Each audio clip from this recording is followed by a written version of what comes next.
میں ایک بند عاصی ہوں، خطا کار ہوں مولا۔ الحمد للہ وکفی وسلام علی عبادہ الذین اصطفی، اما بعد فاعوذ باللہ من الشیطان الرجیم، بسم اللہ الرحمن الرحیم۔ قال اللہ تبارک وتعالی ان عدۃ الشہور عند اللہ 12 شہرا فی کتاب اللہ یوم خلق السماوات والارض منها 4 حرم ذلك الدین القیم۔ وعن ابی ہریرہ رضی اللہ تعالی عنہ قال قال رسول اللہ صلی اللہ علیہ وسلم افضل الصیام بعد رمضان شہر اللہ المحرم وافضل الصلاة بعد الصلاة صلاة اللیل، رواہ مسلم۔ بسم اللہ الرحمن الرحیم۔ جیسا کہ آپ حضرات کے علم میں ہے کہ محرم الحرام کے چاند کی طلوع ہونے سے نئے قمری سال کا آغاز ہو چکا ہے۔ محرم الحرام اسلامی سال کا پہلا مہینہ کہلاتا ہے۔ اسی سے سن ہجری کی آغاز کی بنیاد پڑی۔ اس کا مختصر پس منظر یہ ہے کہ حضرت ابو موسیٰ اشعری رضی اللہ تعالیٰ عنہ نے امیر المومنین حضرت عمر فاروق رضی اللہ تعالیٰ عنہ کو ایک خط لکھا کہ امیر المومنین، آپ کی فرامین ہم تک پہنچتے ہیں لیکن ان پر تاریخ درج نہیں ہوتی، جس کی وجہ سے پریشانی کا سامنا ہے۔ ایسا کیجئے کہ تاریخ مقرر کرنے کا کوئی انتظام کر لیں۔ تو حضرت عمر رضی اللہ تعالیٰ عنہ نے 17 ہجری میں صحابہ اکرام کو تاریخ کے تعین کے بارے میں مشورہ کرنے کے لیے مدعو فرمایا۔ اب سوال یہ تھا کہ اسلامی تاریخ کا آغاز کس سن سے کیا جائے اور کس مہینے سے؟ تو بعض حضرات کی رائے تھی کہ سرور دو عالم صلی اللہ علیہ وسلم کی ولادت سے آغاز ہو۔ بعض کی رائے تھی کہ بعثت یعنی نبوت ملنے سے اسلامی سن کا آغاز ہو۔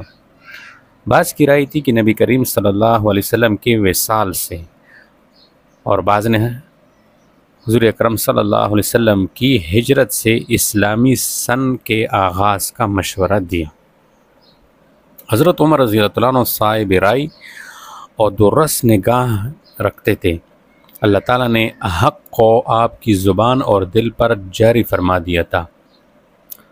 حضرت عمر رضی اللہ تعالیٰ عنہ نے ان آراء کو، جب یہ رائے جتنی تھی جب سامنے آئی تو اس کے بعد ارشاد فرمایا کہ دیکھو، اگر ولادت بسعادت سے آغاز کرتے ہیں تو اس میں نصارہ یعنی عیسائیوں کے ساتھ مشابہت ہے، اور یہ اسلامی مزاج کے خلاف ہے۔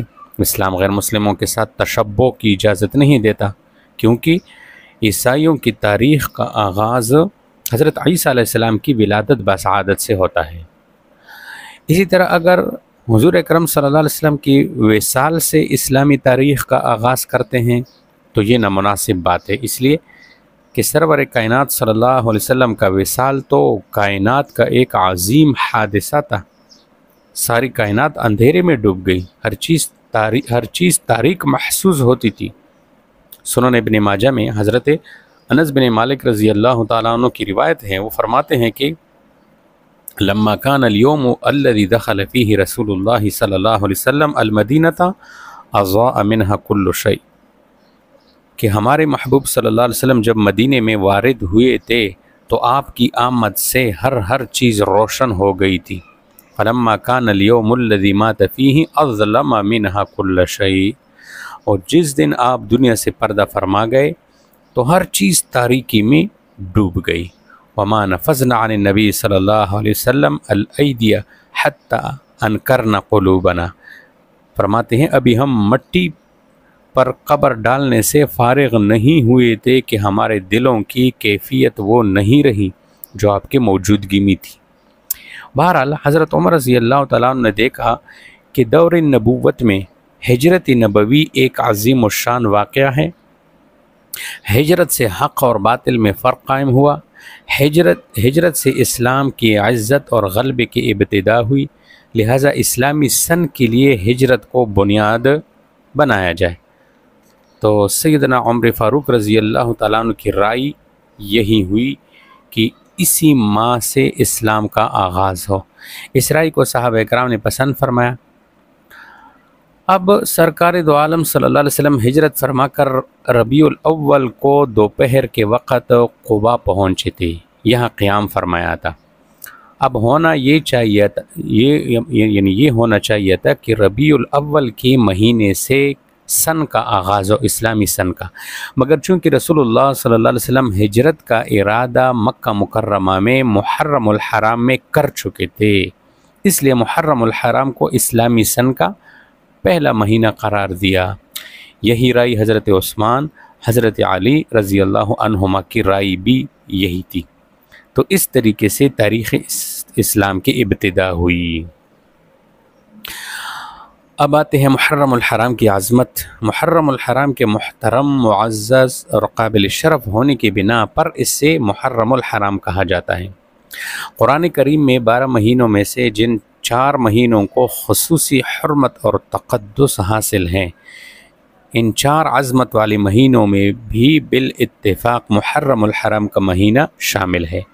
رجب، ذوالقعدہ اور ذوالحجہ بھی شامل ہے۔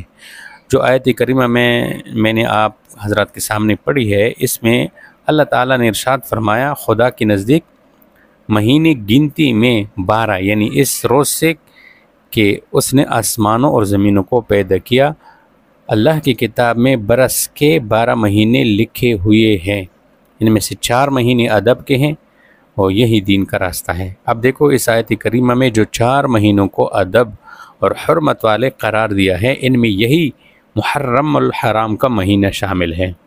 عرب کے لوگ زمانے جاہلیت میں بھی ان مہینوں کی تعظیم کرتے تھے اور جنگ و جدال وغیرہ سے اپنے آپ کو بچاتے تھے، بلکہ بعض علماء نے لکھا ہے کہ حضرت ابراہیم علیہ السلام کی ملت میں ان 4 مہینوں کو اشہر حرم قرار دیا گیا تھا۔ بہرحال اسلام میں ان مہینوں کی حرمت اور عظمت اور زیادہ ہو گئی، ان کے سابقہ حرمت اور عظمت کو برقرار رکھا گیا، اور ان مہینوں میں طاعات، ثواب اور عبادت کا ثواب بڑھ جاتا ہے اور گناہوں کا جرم بھی بڑھ جاتا ہے۔ اس لیے بعض علماء نے لکھا ہے کہ ان 4 مہینوں میں جو شخص نیک اعمال میں لگتا ہے، اللہ تعالیٰ اس سے بقیہ سارے مہینوں میں طاعت کی توفیق نصیب فرماتے ہیں، اور جو شخص ان مہینوں میں گناہوں میں مبتلا رہتا ہے، اس سے بقیہ مہینوں میں بھی اطاعت کی توفیق چھین جاتی ہے۔ اس لیے ان مہینوں میں اعمال کا زیادہ اہتمام کرنا چاہیے اور گناہوں سے اپنے آپ کو بچانا چاہیے۔ اب کچھ احادیث پڑھتے ہیں محرم الحرام کی فضیلت اور منقول اعمال کے بارے میں۔ پہلی روایت صحیح مسلم کی ہے، حضرت ابو ہریرہ رضی اللہ تعالیٰ عنہ ارشاد فرماتے ہیں کہ رسول پاک صلی اللہ علیہ وسلم نے فرمایا، افضل الصیام بعد رمضان شہر اللہ المحرم، کہ رمضان کے بعد سب مہینوں سے افضل محرم الحرام کے روزے ہیں۔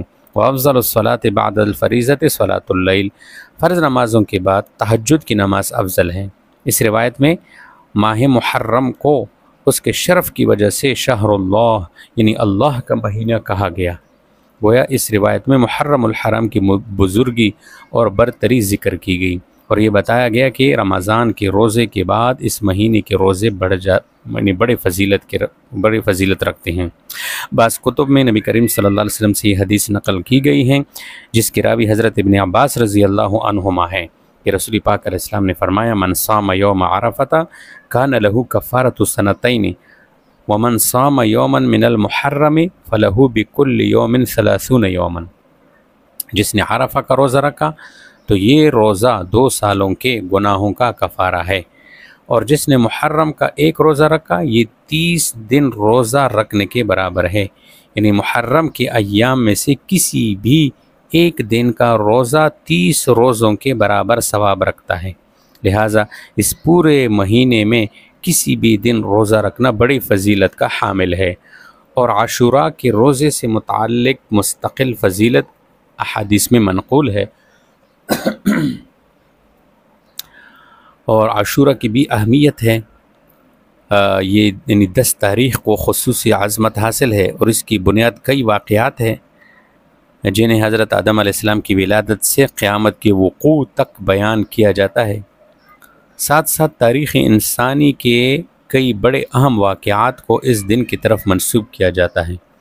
تاہم محدثین کے اصولوں کے مطابق ان میں سے کوئی بھی بات مستند ثبوتوں کے ساتھ منقول نہیں ہے۔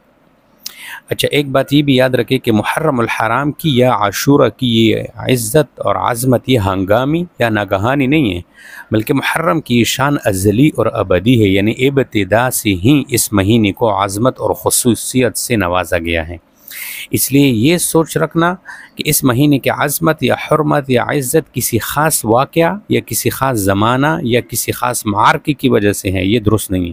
البتہ یہ رونما ہونے والے واقعات ماہ محرم کی شان اور شوکت میں مزید اضافہ کرتے چلے گئے، تو ماہ محرم الحرام اپنے اس امتیاز میں کسی مکان اور زمان کا پابند نہیں، بلکہ خود زمان اور مکان کسب شان میں محرم الحرام کے پابند ہیں۔ آخری بات یہ ہے کہ عاشورہ میں کن اعمال کا ثبوت شریعت میں ہے، کن اعمال میں ایک مسلمان کو لگنا چاہیے، یہ یاد رکھنا اور سمجھنا چاہیے۔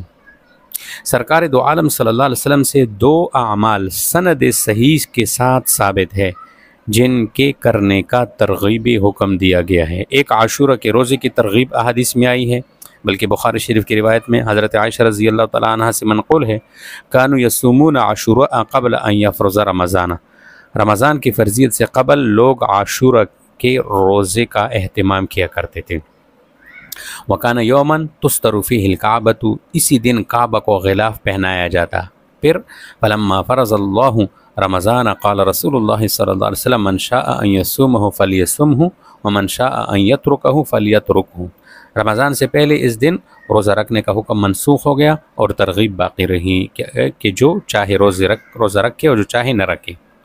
سن 2 ہجری میں مدینہ منورہ میں شعبان کے مہینے میں روزوں کی فضیلت کا حکم، یعنی روزوں کی فرضیت کا حکم نازل ہوا، اور اس کے بعد عاشورہ کا جو روزہ ہے اس کا حکم جو فرضی تھا وہ ختم ہو گیا۔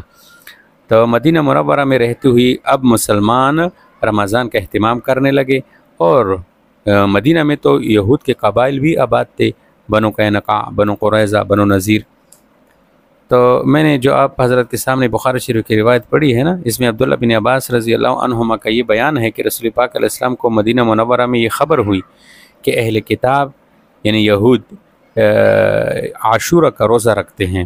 تو نبی علیہ السلام نے اس کا سبب پوچھا، تو انہوں نے کہا کہ یا رسول اللہ ھذا یوم صالح ھذا یوم نجى اللہ بنی اسرائیل من عدوهم فصامہ موسیٰ۔ انہوں نے بتایا کہ یہودی کہتے ہیں کہ اس دن اس بنی اسرائیل نے حضرت موسیٰ علیہ السلام کی معیت میں فرعون کے ظلم سے نجات پائی تھی، اور فرعون مع اپنے ساتھیوں کے دریا نیل میں غرق ہوا، اس لیے بطور شکریہ کہ حضرت موسیٰ علیہ السلام نے اس دن کا روزہ رکھتا تھا، ہم بھی رکھتے ہیں۔ تو آپ علیہ السلام نے فرمایا اچھا، فأنا احق بموسیٰ منکم فصامہ وامر بصیامہ، پھر تو ہم اس کے ان یہودیوں سے زیادہ حقدار ہیں، حضرت موسیٰ علیہ السلام کے زیادہ ہم قریب ہیں۔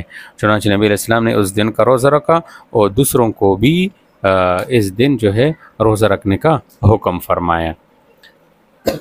روایت سے معلوم ہوتا ہے کہ یہ واقعہ نبی کریم صلی اللہ علیہ وسلم کے حیات مبارکہ کے آخر زمانے کا ہے، اس لیے دوسری روایت میں ہے جو مسلم شریف میں عبداللہ بن عباس رضی اللہ عنہما سے منقول ہے کہ جب رسول اللہ صلی اللہ علیہ وسلم نے عاشورہ کے دن خود روزہ رکھنے کو معمول بنایا اور صحابہ اکرام کو اس کا حکم دیا، تو بعض صحابہ نے عرض کی یا رسول اللہ انہ یوم تعظمہ الیہود والنصارى، یا رسول اللہ اس دن کو یہود نصارہ بڑے دن کی حیثیت سے مناتے ہیں، اور یہ گویا ان کا قومی اور مذہبی شعار ہے، تو ہماری ان کے ساتھ مشابہت نہ ہو جائے۔ تو آپ علیہ السلام نے فرمایا فَإِذَا كَانَ الْعَامُ الْمُقْبِلُ إِنشَاءَ اللَّهُ صُمْنَا الْيَوْمَ التَّاسِعَ، انشاءاللہ جب اگلا سال آئے گا تو ہم 9 تاریخ کو بھی روزہ رکھیں گے تاکہ تشبہ والی بات باقی نہ رہے۔ حضرت ابن عباس رضی اللہ عنہما فرماتے ہیں فَلَمَّا يَأْتِ الْعَامُ الْمُقْبِلُ حَتَّى توفی رسول اللہ صلی اللہ علیہ وسلم، اگلے سال ماہ محرم آنے سے قبل ہی رسول پاک علیہ السلام اس دنیا سے پردہ فرما گئے۔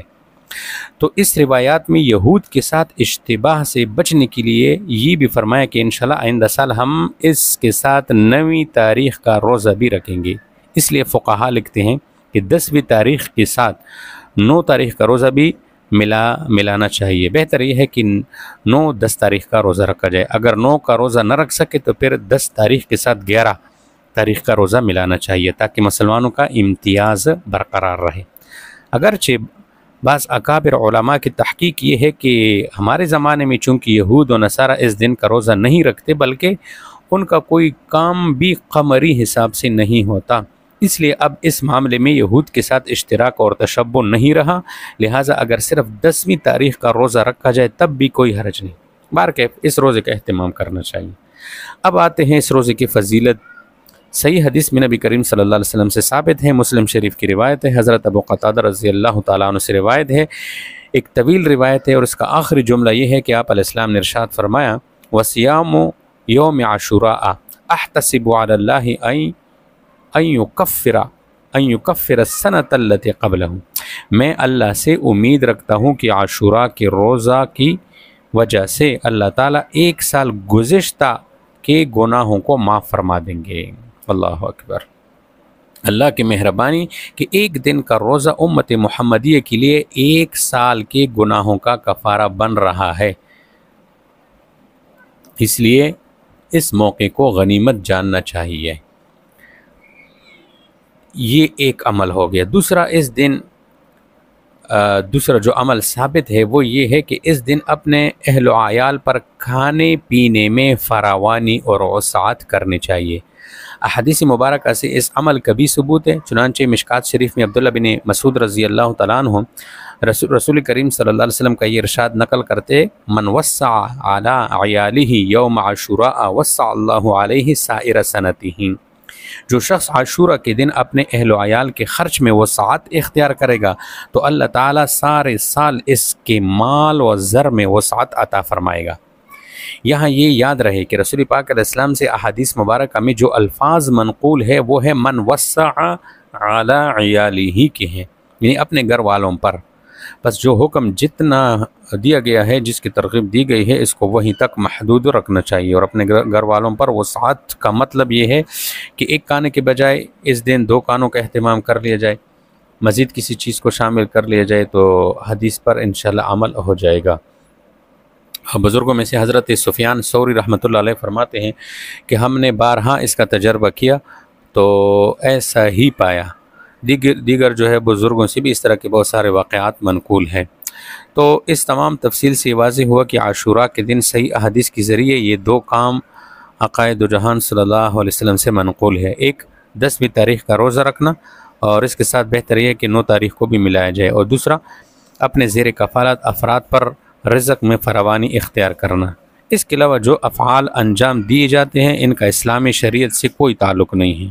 ہر مسلمان کو ان افعال اور فضولیات سے اپنے آپ کو بچانا چاہیے، اور دوسرے مسلمان کو بھی اس طرح کے افعال میں شریک ہونے اور حصہ بننے سے بچانے کی کوشش کرنی چاہیے، اور جو چیز رسول اللہ صلی اللہ علیہ وسلم سے ثابت ہے اس کے موافق عمل کرنا چاہیے۔ اللہ تعالی ہمیں دین اسلام کی صحیح سمجھ اور عمل کی توفیق نصیب فرمائے، آمین۔ وآخر دعوانا ان الحمد للہ رب العالمین۔